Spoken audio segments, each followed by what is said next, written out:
I got into this relationship and it was just so toxic. I remember, times really thinking like, I'm gonna die, like this is it. Just like hearing ringing and just, being curled up in a corner and just really thinking that I'm gonna die or would rather be dead.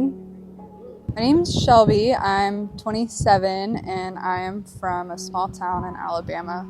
I grew up both my parents in the household, and I think they tried to protect me the best that they could, but I think what I remember the most and cherish the most about growing up is just like all the time that I spent with my dad. Every Saturday we would like go play tennis or go fishing or whatever, and we just had a lot of bonding time when I was younger. I would say freshman year of high school, things kind of changed for me. I started getting bullied online, and so I begged my parents to let me leave high school and do homeschooling, and it just kind of changed everything for me.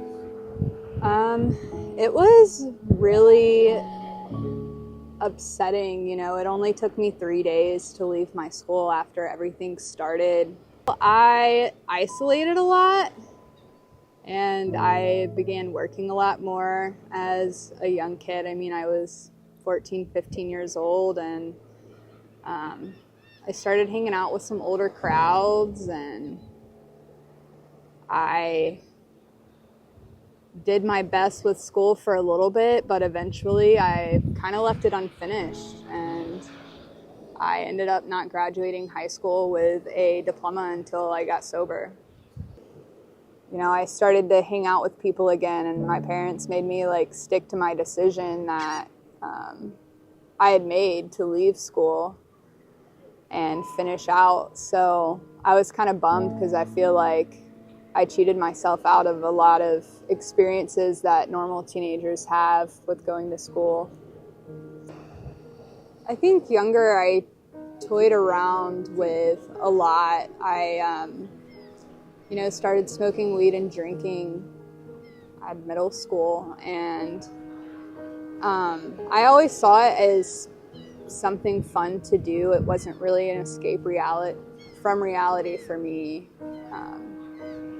for a few years, but I just kind of dabbled in pills and drinking, and as time went on, things kind of progressed and got worse when I got older and started using it as a crutch or an escape from pain. I didn't really experience a lot of consequences until I really dove off on the deep end. I think I'm kind of lucky in that sense. I was saved from a good bit of trouble. I used to drink to have fun, and when I was 16, I met a guy who was way too old for me, and when I turned 18, we started dating, and things took a turn for the worse. There was a lot of violence going on in the house, and it was rough. I kind of supported the household at 18 years old. I was working multiple jobs, and I lived in a lot of fear for my life, and sometimes I felt like I had to kind of control the drinking and the using. I felt like I needed to be somewhat conscious to be able to escape or control a situation if things went that far. It was kind of scary because, my parents are together, and I felt like for the most part I lived a pretty sheltered life. I wasn't really aware that there were people out there who beat their significant others, and I was just really naive to the tragedies of the world. But after we eventually broke up for good, I was about 20 years old, and I thought that I had a lot of time to make up for. And I started to drink to escape the pain. And, you know, I started using some really hard drugs before I was ever 21, and it was a disaster every day. I kind of just toyed around with everything. I would really just take whatever's most readily available and kind of go in phases. But I started to do meth around 19, 20 years old, and that had a grip on me for a long time. I did that for years, and I kind of set aside everything else because I felt like that's really all I needed. I think being absent in my family's lives and just the way I treated a lot of people that weren't even family, you know, friends, relationships. I used all of the evil and just cruel things that had happened to me as an excuse to be a bad person to other people. And like, it wasn't me that was losing time, it was the people around me. So I'd gotten arrested a few times.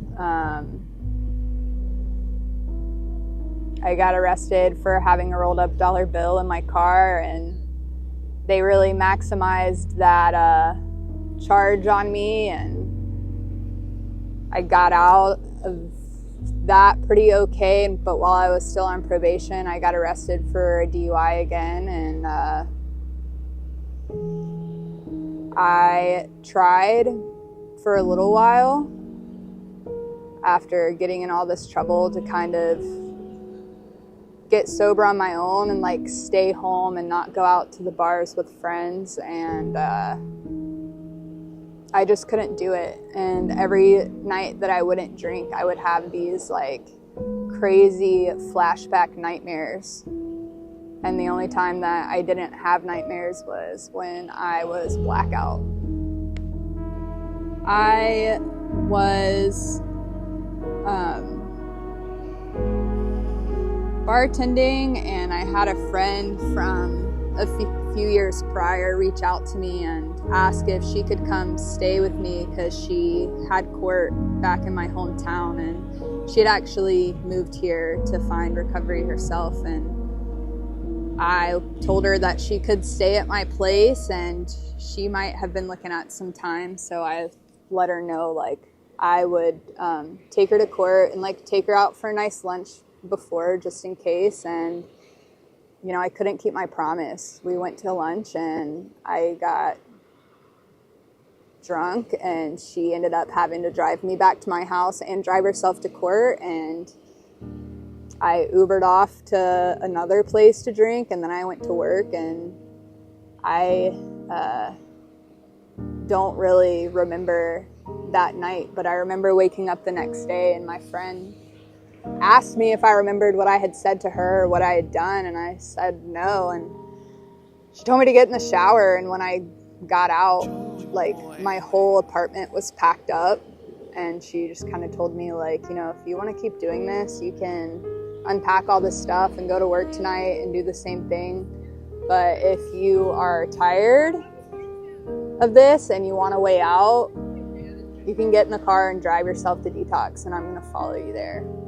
So I was 22 the first time that I got sober, and I stayed in detox for a week, and then I came to Jacksonville the day before Thanksgiving, and I didn't have any family or really any friends. I had one person I knew, and it was kind of tough, and I stuck it out for a few months, and then I would drink and I wouldn't tell anybody.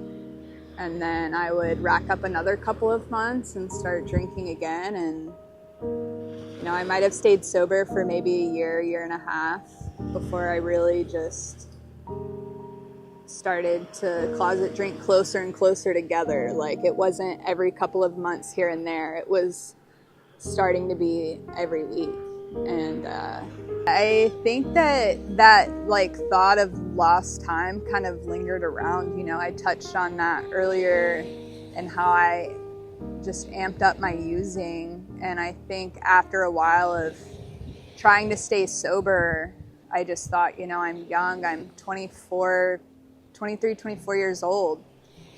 And like, this is supposed to be like my prime years. And I don't want to lose that just in case like I'm wrong about myself.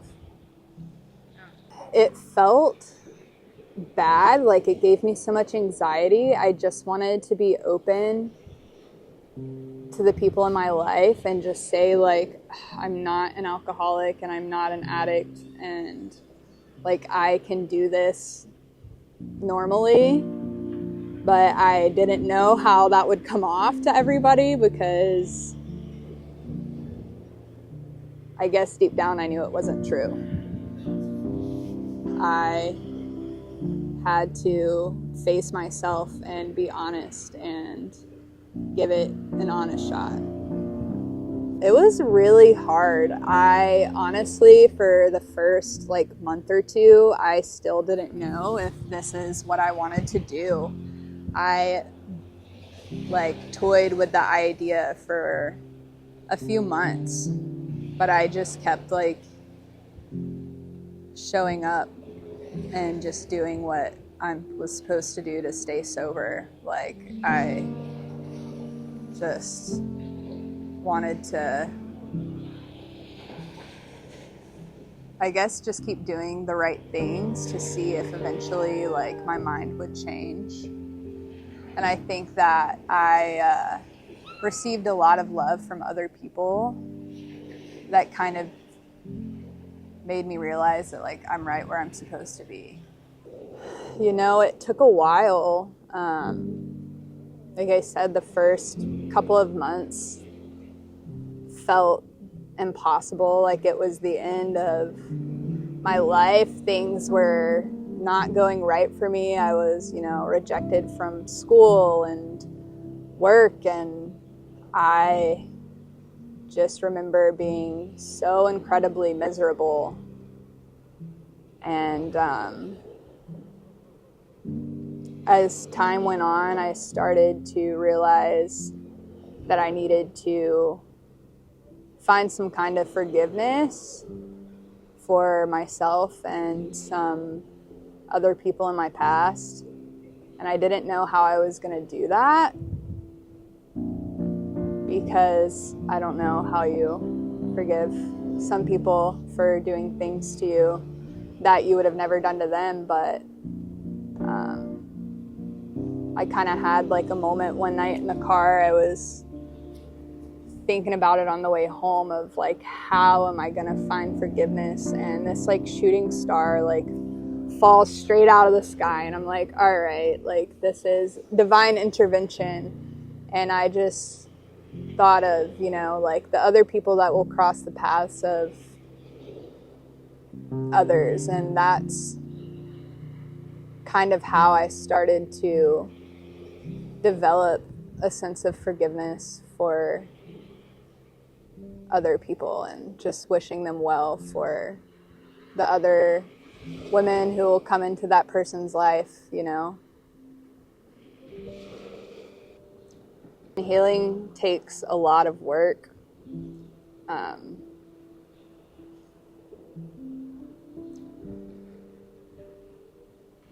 It took me a long time to learn how to communicate with people, and, you know, I'm still working on it. I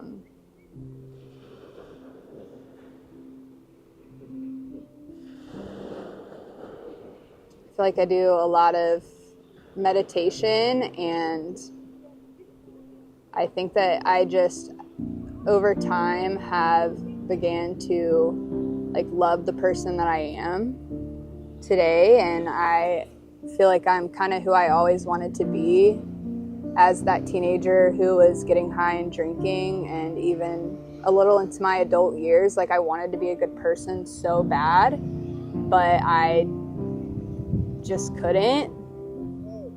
And now, like, I can fulfill that, like, self-image of what I always wanted to be. It's hard, but it's worth it. My life has changed drastically, and I wouldn't have it any other way.